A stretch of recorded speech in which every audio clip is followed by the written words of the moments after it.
नमो भगवते वासुदेवाय नमः। आप सभी का अपने YouTube चैनल पर स्वागत है। आज सावन माह के शुक्ल पक्ष की पुत्रदा एकादशी है। आप सभी को पुत्रदा एकादशी की बहुत बहुत शुभकामनाएं। तो आज के वीडियो में आप सुनेंगे पुत्रदा एकादशी की व्रत कथा। तो वीडियो को पूरा देखिएगा, बिना स्किप किए देखिएगा, और अगर नए हैं तो चैनल को सब्सक्राइब कीजिएगा। भगवान श्री कृष्ण के श्री मुख से सभी एकादशियों का महात्म्य सुनते हुए युवराज युधिष्ठिर ने एक दिन भगवान श्री कृष्ण से कहा, हे प्रभु, ये महापुण्यदायिनी कथाएं सुनकर मेरे आनंद की कोई सीमा नहीं है और इन एकादशियों के प्रति मेरी जिज्ञासा तो बढ़ती ही जा रही है। हे मधुसूदन, अब आप मुझे श्रावण मास के शुक्ल पक्ष की एकादशी की भी कथा सुनाने की कृपा कीजिए। इस एकादशी का क्या नाम है और इसके व्रत का क्या विधान है, और इस दिन किस देवता का पूजन किया जाता है, और इस दिन व्रत रखने से किस फल की प्राप्ति होती है। कृपया कर इन सभी बातों का वर्णन कीजिए। धर्मराज की बात सुनकर भगवान श्री कृष्ण कहने लगे, हे धर्मराज, श्रावण मास के शुक्ल पक्ष की एकादशी के श्रवण मात्र से ही अनंत यज्ञ का फल प्राप्त हो जाता है। हे धर्मराज, द्वापर युग के आरंभ में ही महिष्मती नाम की एक नगरी थी। उस नगरी में महाजीत नाम का एक राजा राज्य करता था। वह पुत्रहीन था, इसलिए वह सदैव दुखी रहा करता था। उसे वह राज्य, सुख, वैभव सभी कष्टदायक लगता था, क्योंकि पुत्र के बिना मनुष्य को इस लोक और परलोक दोनों में ही सुख नहीं मिलता है। राजा ने पुत्र प्राप्ति के बहुत उपाय किए, किंतु उसका हर उपाय निष्फल रहा। जैसे जैसे राजा महाजीत वृद्धावस्था की ओर बढ़ते जा रहे थे, तो उनकी चिंता और भी बढ़ती जा रही थी। एक दिन राजा ने अपनी सभा को संबोधित करते हुए कहा, ना तो मैंने कभी जीवन में कोई पाप किया है, और ना ही मैंने कभी अपनी प्रजा से अन्याय पूर्वक धन एकत्रित किया है, ना ही कभी अपनी प्रजा को कष्ट दिया है, और ना ही कभी देवताओं और ब्राह्मणों का निरादर किया है। मैंने तो सदा अपनी प्रजा का अपने पुत्र की तरह पालन किया है। कभी किसी से ईर्षा भाव नहीं किया, सभी को सदा एक समान ही समझा है। मेरे राज्य में तो कानून भी ऐसे नहीं हैं जो प्रजा में अनावश्यक रूप से भय उत्पन्न करें।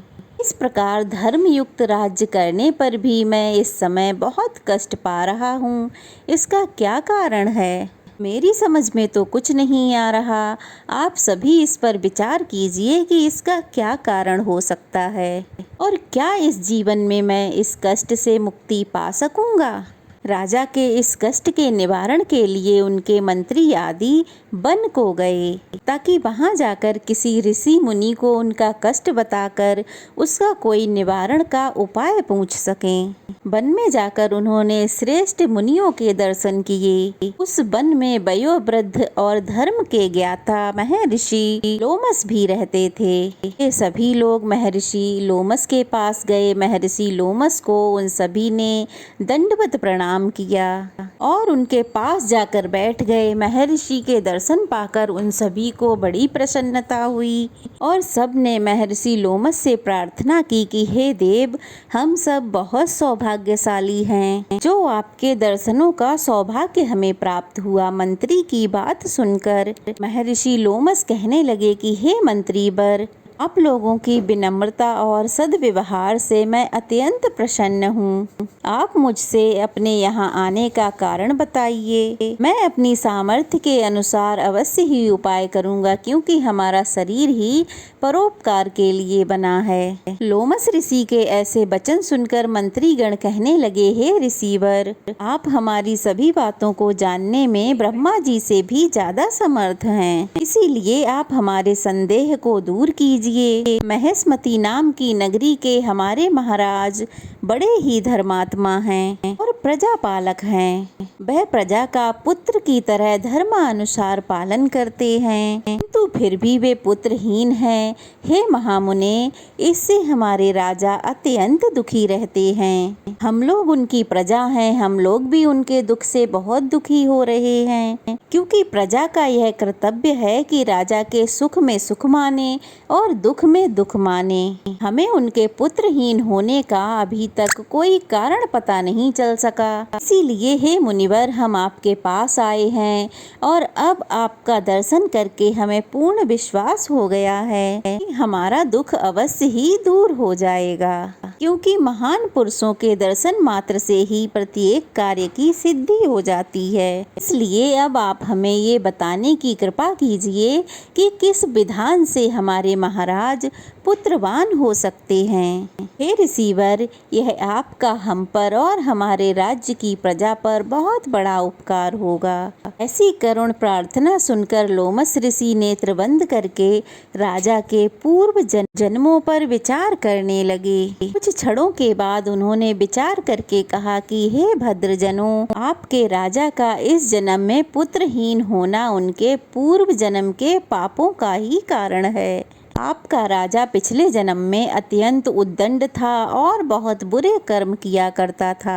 अपने पिछले जन्म में ये एक गांव से दूसरे गांव में घूमा करता था। एक बार सावन मास के शुक्ल पक्ष की एकादशी के दिन की बात है। ये 2 दिन से भूखा था। दोपहर के समय एक जलाशय पर ये जल पीने को गया। उसी समय उस जगह पर एक ब्याई हुई गाय जल पी रही थी। राजा ने उस गाय को प्यासी ही भगा दिया, उसे पानी नहीं पीने दिया और खुद वह पानी पीने लगा। हे श्रेष्ठ पुरुषों, इसीलिए तुम्हारे राजा को इस जन्म में ये कष्ट भोगना पड़ रहा है। एकादशी के दिन भूखा रहने का ये फल हुआ कि वह इस जन्म में राजा है और प्यासी गाय को जलाशय से भगाने के कारण वह इस जन्म में पुत्रहीन है।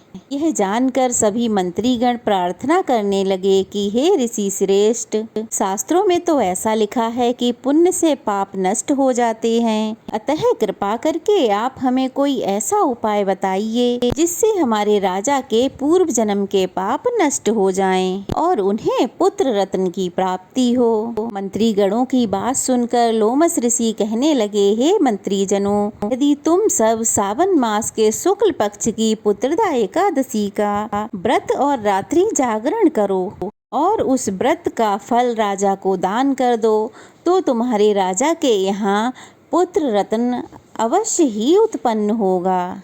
साथ ही राजा के सभी कष्टों और पापों का भी नाश हो जाएगा। इस उपाय को जानकर मंत्री सहित सभी ने ऋषि को कोटि कोटि धन्यवाद दिया और उनका आशीर्वाद लेकर वे सभी अपने राज्य को वापस लौट आए। फिर उन्होंने लोमस ऋषि की आज्ञा अनुसार पुत्रदा एकादशी का विधि विधान से व्रत किया और द्वादशी तिथि को उसका फल अपने राजा को दे दिया। इस पुण्य के प्रताप से रानी ने जल्द ही गर्भ धारण किया और 9 महीने बाद एक अत्यंत सुंदर और तेजस्वीवान पुत्र को जन्म दिया। हे धर्मराज, इसीलिए इस एकादशी का नाम पुत्रदा पड़ गया। पुत्र की कामना रखने वाले मनुष्यों को पूरे विधि विधान पूर्वक श्रावण मास के शुक्ल पक्ष की एकादशी का व्रत रखना चाहिए। इस व्रत के प्रभाव से इस लोक में सुख और परलोक में स्वर्ग की प्राप्ति होती है। जाने अनजाने में किए गए अगले और पिछले सभी बुरे कर्मों का नाश हो जाता है। इस कथा का सार ये है कि पाप कर्म करते समय मनुष्य ये नहीं सोचता कि वो क्या कर रहा है, परंतु शास्त्रों से विदित होता है मनुष्य का छोटे से छोटा किया हुआ पाप भी उसे दुख भोगने पर विवश कर देता है। इसलिए मनुष्यों को पाप कर्म करने से सदा डरना चाहिए, क्योंकि पाप नामक ये दैत्य मनुष्य का जन्म जन्मांतर तक पीछा नहीं छोड़ता। प्राणियों को चाहिए कि सत्य व्रत का पालन करते हुए भगवान की तरफ पूरी श्रद्धा और भक्ति रखें। ये बात हमेशा ध्यान रखें कि किसी के दिल को दुखाने से बड़ा अन्य कोई पाप नहीं, और अगर गलती से ऐसा कोई पाप हो भी जाए तो एकादशी का व्रत रखकर भगवान श्री हरि की पूरे विधि विधान से पूजा करके अपने पापों का प्रायश्चित करें और क्षमा याचना करें।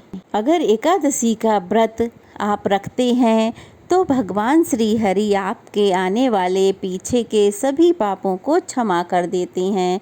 हर इंसान को ये कोशिश करनी चाहिए कि जीवन में कोई गलत कार्य ना करें। अगर गलती बस कुछ हो गया है तो एकादशी का व्रत करें और श्री हरि से क्षमा याचना करें। ये थी पुत्रदा एकादशी की व्रत कथा। कैसी लगी कमेंट बॉक्स में ज़रूर बताइएगा। अच्छी लगी हो तो वीडियो को लाइक कीजिएगा, कमेंट कीजिएगा, ज़्यादा से ज़्यादा शेयर कीजिएगा ताकि सब लोग ये पावन पवित्र कथाएं सुन पाएँ और इनका आनंद उठा पाएँ, ज्ञान प्राप्त कर पाएँ।